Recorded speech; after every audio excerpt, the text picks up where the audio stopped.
तो स्वागत है आप लोगों का फिर से एक नए वीडियो पे। तो आज की इस वीडियो पे हम लोग देखने वाले हैं रांची यूनिवर्सिटी का जो कल एग्जाम होगा मेजर पॉलिटिकल साइंस का 27 जुलाई को। इसके लिए हम लोग बहुत ही इंपॉर्टेंट क्वेश्चन आंसर को देखने वाले हैं जो कल आपके डायरेक्ट फाइनल एग्जाम में देखने के लिए मिलेगा। इसलिए आप लोग इस वीडियो को ध्यान से देखिए और बिना स्किप करके देखिए, क्योंकि जितना भी सारा मैं क्वेश्चन आंसर बताऊँगा सारा बहुत ही ज़्यादा इंपॉर्टेंट है जो आपके कल डायरेक्ट फाइनल एग्जाम में देखने के लिए मिलेगा। इसलिए आप लोग इस वीडियो को ध्यान से देखिए और अंत तक देखिए।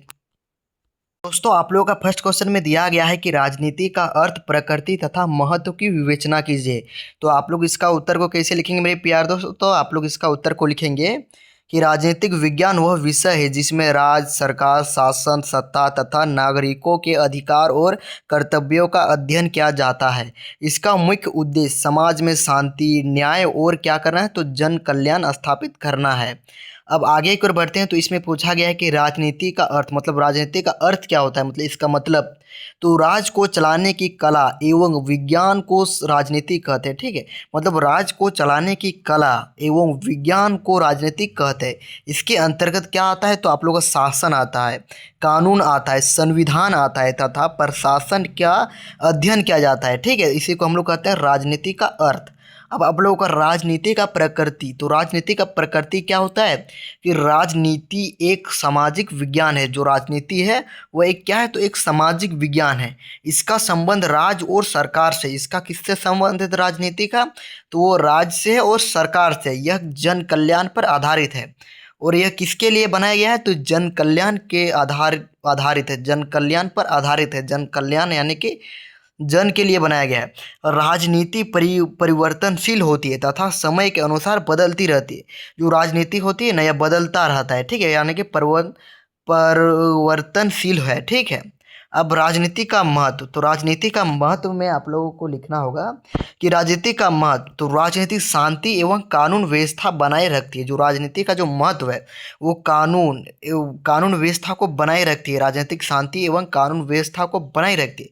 यह नागरिकों के अधिकार की रक्षा करता है। ये जो करता है वो नागरिकों को क्या करता है तो अधिकारों की रक्षा करता है। राजनीति का महत्व लोकतंत्र को मजबूत बनाती है और जो लोकतंत्र को क्या बनाता है तो राजनीति का महत्व तो उसको मजबूत बनाती है।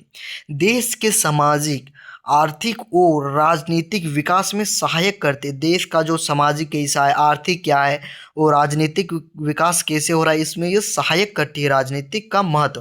राष्ट्रीय एकता एवं जन कल्याण को बढ़ावा देता है। राष्ट्र का जो एकता और क्या करता है जन कल्याण को ये बढ़ावा देता है। उसके बाद आप लोग निष्कर्ष में लिखेगा, तो निष्कर्ष आप लोग जरूर लिखेगा ताकि आप लोगों को फुल मार्क्स मिल जाएगा। तो राजनीति विज्ञान राज और समाज के विकास का महत्वपूर्ण आधार है। जो राजनीतिक विज्ञान है वो राज और समाज के विकास का महत्वपूर्ण आधार है। इसके माध्यम से क्या होता है तो सुशासन, न्याय, समानता और नागरिकों का सर्वांगीण विकास सुनिश्चित होती है या होता है। इसलिए प्रत्येक नागरिक के लिए राजनीति का ज्ञान आवश्यक है। इसलिए प्रत्येक नागरिकों को राजनीति का ज्ञान होना चाहिए। ठीक है, मतलब जरूरी है। अब बढ़ते हैं question number 2, important question answer. जितना भी बता रहा हूँ सारा इंपॉर्टेंट है, एक भी क्वेश्चन आप लोग मिस कीजिएगा तो आप लोग बाद में पछताइएगा और बोलिएगा कि सर नहीं आया। तो ऐसा नहीं, जितना मैं बता रहा हूँ सब कर लीजिएगा। आप लोगों का 100% है कि आप लोगों का यही से आएगा। तो लोकतंत्र का अर्थ, प्रकार तथा गुण एवं दोष का वर्णन कीजिए। तो आप लोग इसका उत्तर को कैसे लिखेंगे मेरे प्यार दोस्तों? तो लोकतंत्र का जो अर्थ होता है तो लोकतंत्र वह शासन व्यवस्था है जिसमें शासन की सर्वोच्च शक्ति जनता के हाथों में होती है। जनता अपने प्रतिनिधित्व का चुनाव करते हैं। ठीक, लोकतंत्र में होता है वो जनता पर होता है। ठीक है, तो जनता है उसको चुनता है। जैसे कि हम लोग सरकार चुनते हैं, जैसे कि हम लोग सरकार प्रधानमंत्री को चुनते हैं तो हम लोग जनता है उसको न चुनते हैं मेरे प्यारे दोस्तों। तो वही इसमें दिया गया है कि जनता अपने प्रतिनिधित्व का चुनाव करके सरकार बनाती है। इसलिए लोकतंत्र को जनता के द्वारा और जनता के लिए शासन कहा जाता है। ठीक है, इसलिए क्या कहते हैं तो लोग जनता के द्वारा और जनता के शासन कहा जाता है लोकतंत्र को। लोकतंत्र के प्रकार, तो लोकतंत्र के प्रकार प्रत्यक्ष लोकतंत्र, इनमें जनता स्वयं शासन के कार्यों में भाग लेती है।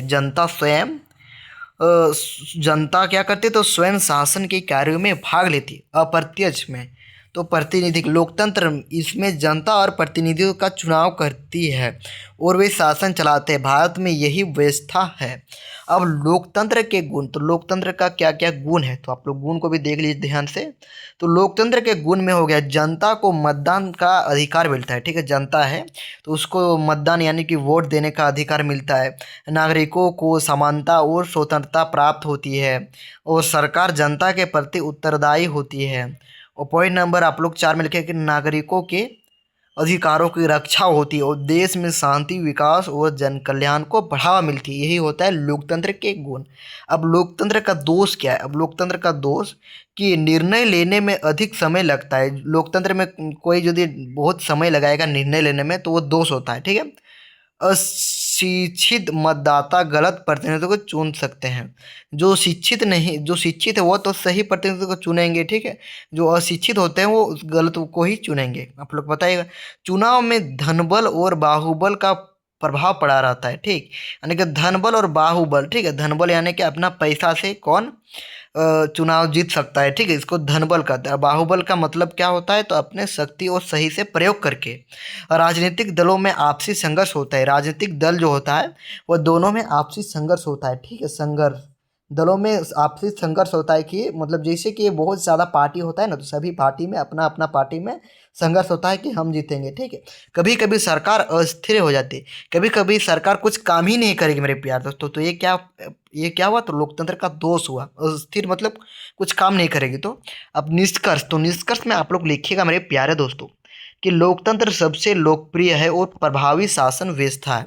इसमें कुछ कमियां होने के बावजूद यह नागरिकों को अधिकार, स्वतंत्रता और शासन में भागीदारी का अवसर प्रदान करता है। इसलिए लोकतंत्र को सर्वोच्चतम शासन प्रणाली माना जाता है। अब राष्ट्रवाद की परिभाषा दे एवं राष्ट्रवाद के गुण एवं दोष का वर्णन करें। तो आप लोग इसका उत्तर को कैसे? उत्तर में आप लोग सबसे पहले लिखिएगा कि राष्ट्रवाद की परिभाषा, तो राष्ट्रवाद वह भावना है जिसके कारण नागरिक अपने राष्ट्र के प्रति प्रेम, निष्ठा, सम्मान और समर्पण का भाव रखते हैं। यह भावना लोगों को राष्ट्रीय एकता, अखंडता और देश के विकास के लिए कार्य करने की प्रेरणा देती है। अब राष्ट्रवाद के गुण, तो राष्ट्रवाद का जो गुण होता है वह राष्ट्रीय एकता और अखंडता को मजबूत करना है। देशभक्ति और त्याग की भावना विकसित करना है। मतलब देशभक्ति और जो त्याग की जो भावना है उसको विकसित रखना है। ठीक है, मतलब उसको जिंदा रखना है। नागरिकों में अनुशासन और जिम्मेदारी की भावना बढ़ाता है।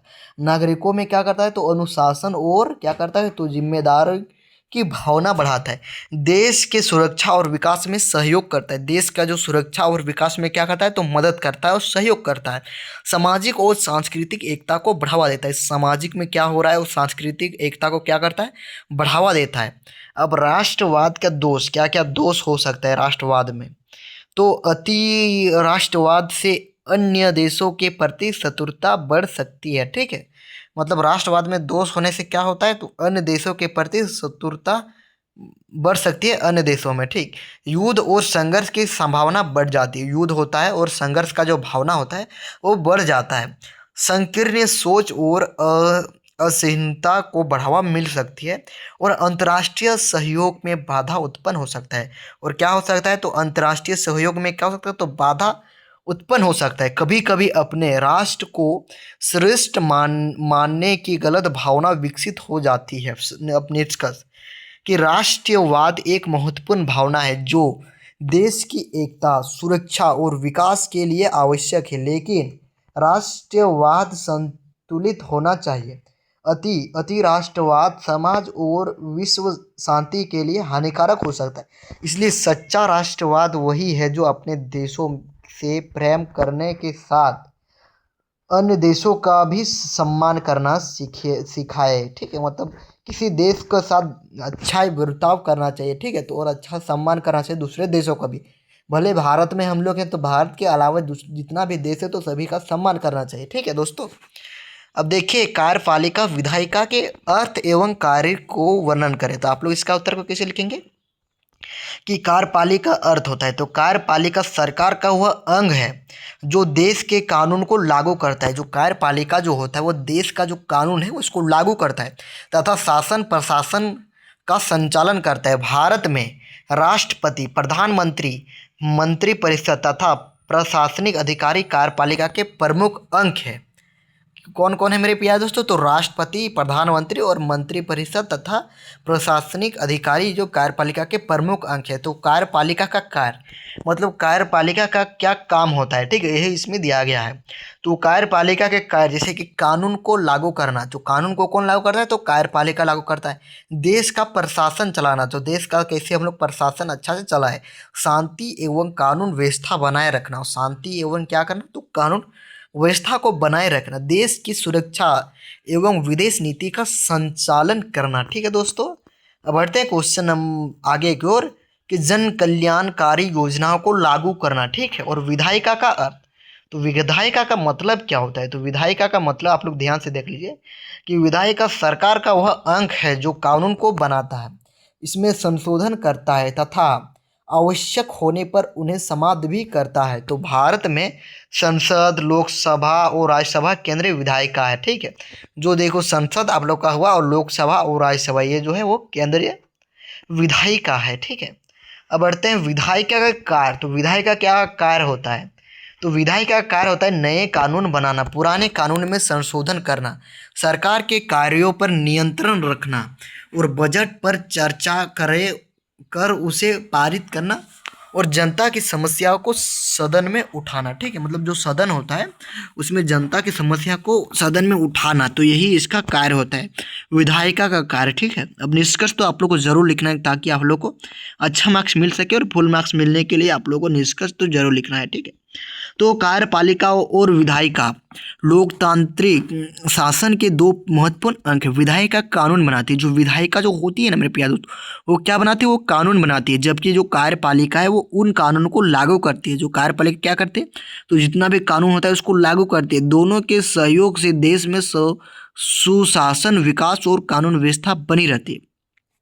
अब बढ़ते क्वेश्चन नंबर 5 की ओर। तो क्वेश्चन नंबर 5 में आप लोग का पूछा गया है कि नागरिकता की परिभाषा दे। नागरिकता का क्या परिभाषा है दे एवं इसके प्रकार का वर्णन करें। तो नागरिकता का परिभाषा आप लोग कैसे लिखेंगे कि नागरिकता वह कानूनी व्यवस्था है जिसके द्वारा किसी व्यक्ति को किसी राज्य का वैध सदस्य माना जाता है। ठीक है, नागरिकता मतलब नागरिक को राज्य द्वारा अधिकार प्राप्त होता है। जो नागरिक होता है ना, तो राज्य के द्वारा उसको अधिकार प्राप्त होता है तथा उसके कुछ कर्तव्य भी होते हैं। जैसे नागरिकता व्यक्ति और राज्य के बीच कानून संबंध को स्थापित करती है। अब नागरिकता के प्रकार क्या है? तो नागरिकता का प्रकार जो हो जाएगा आप लोगों का पॉइंट नंबर 1 में कि जन्म से नागरिकता। जो व्यक्ति किसी देश में जन्म लेता है और उस देश के कानून के अनुसार नागरिक बनता है, उसे जन्म से नागरिकता प्राप्त होता है। ठीक है, समझ में आए?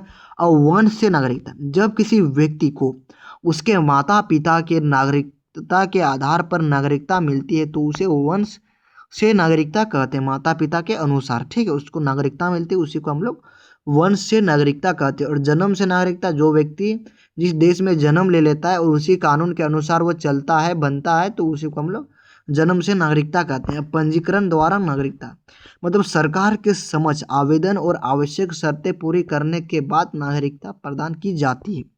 अब देशीकरण द्वारा नागरिकता। तो देशीकरण नागरिकता जब कोई विदेशी व्यक्ति निर्धारित समय तक किसी देश में रहकर कानूनी शर्तें पूरी करती है तो उसे नागरिकता दी जाती है। ठीक है, अब क्षेत्र में विलय द्वारा नागरिकता, जब कोई नया क्षेत्र किसी देश में शामिल होता है तो वहाँ के लोगों को उस देश की नागरिकता मिल जाती है। मतलब जब कोई नया क्षेत्र किसी देश में शामिल होता है तो वहाँ के लोगों को उस देश की नागरिकता मिल जाती है। अब निष्कर्ष कि अतः नागरिकता व्यक्ति को राज्य का वैध सदस्य बनाती है तथा उसे अधिकारों के साथ कर्तव्यों का पालन भी करना होता है। किसी के विकास के लिए जागरूकता और जिम्मेदार नागरिक का होना आवश्यक है।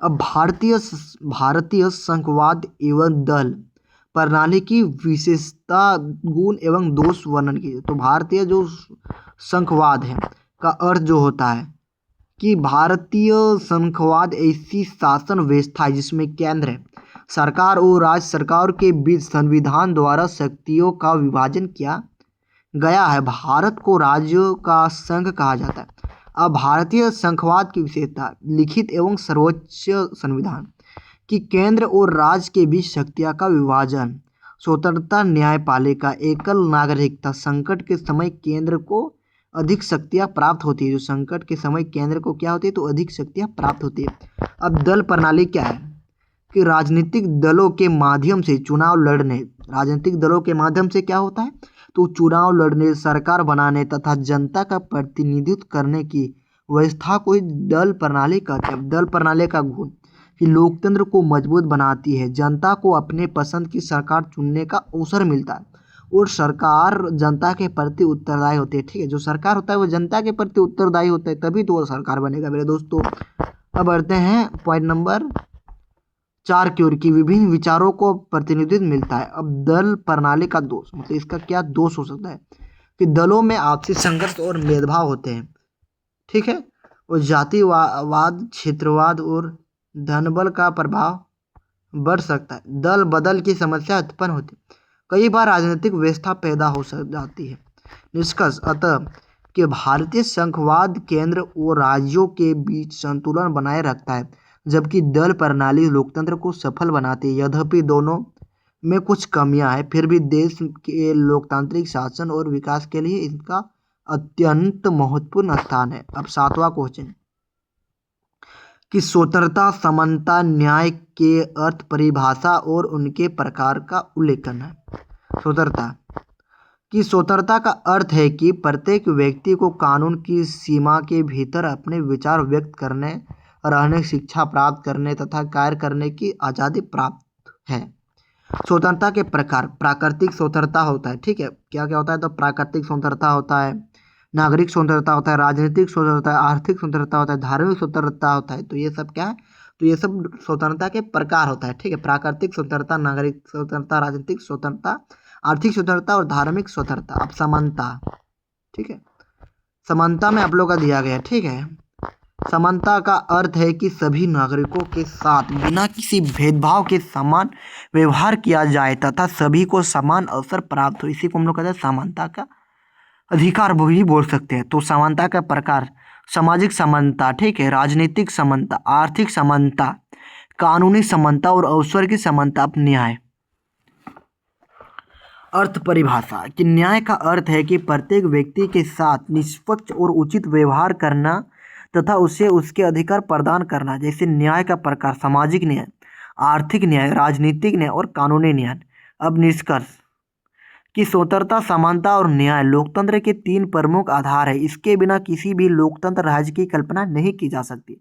ये तीनों सिद्धांत नागरिकों के अधिकार की रक्षा करते हैं तथा समाज में शांति, समान अवसर और विकास को बढ़ावा देते हैं। राज्य की अवधारणा का उल्लेखन, राज्य की अवधारणा कि राज्य एक राजनीतिक संगठन है जिसके अंतर्गत एक निश्चित भूभाग होना चाहिए। ठीक है, जनसंख्या, सरकार का संप्रभुता और राज्य का मुख्य उद्देश्य नागरिकों की सुरक्षा करना, कानूनी व्यवस्था बनाए रखना तथा जन कल्याण करना। राजनीतिक विज्ञान में राज्य को सबसे महत्वपूर्ण संस्था माना जाता है। राज्य के प्रमुख तत्व जो है वो क्या क्या है, तो राज्य में रहने वाले नागरिक, निश्चित भूभाग का मतलब होता है राज्य का निश्चित क्षेत्र, सरकार यानी कि राज्य का प्रशासन चलाने वाली, अब संप्रभुता मतलब राज्य को सर्वोच्च एवं स्वतंत्र शांति बनाए रखने के लिए। अब राज्य की विशेषता, राज्य एक अस्थायी राजनीतिक संस्था है, इसका अपना निश्चित भूभाग होता है, राज्य में कानून का शासन होता है, राज्य नागरिकों के अधिकार की रक्षा करता है, राज्य का उद्देश्य शांति, सुरक्षा और जन कल्याण स्थापित करना। निष्कर्ष कि राज्य एवं संगठित राजनीतिक संस्था है जो जनसंख्या, निश्चित भूभाग, सरकार और संप्रभुता के आधार पर अवस्थित में रहती है। तो नागरिकों की सुरक्षा, न्याय, शांति और विकास सुनिश्चित करना राज्य का मुख्य उद्देश्य है। तो दोस्तों ये वीडियो को आप लोग को अच्छा लगा तो लाइक कीजिएगा, कमेंट कीजिए, सब्सक्राइब कीजिएगा। और इस वीडियो को आप लोग एक बार में समझ में नहीं आएगा तो आप लोग 2-3 बार देख लीजिएगा, ताकि देखिए दोस्तों, क्योंकि आप लोगों का एग्जाम कल है और यही सब क्वेश्चन है आप लोगों का आएगा कल। जो जितना भी 8 क्वेश्चन बताया ना, तो इसी में से ही आप लोग का आएगा, चाहे वो 5 मार्क्स वाला है रहेगा, चाहे वो 15 मार्क्स वाला रहेगा, सभी इसी से आएगा। ठीक है, तो इसको ध्यान से देख लेना है। और आप लोगों का अगला किस टॉपिक पर वीडियो चाहिए तो आप लोग कमेंट कर लीजिएगा। ठीक है, और आप लोग नहीं हो तो सब्सक्राइब कर लीजिए। जय हिंद, वंदे मातरम।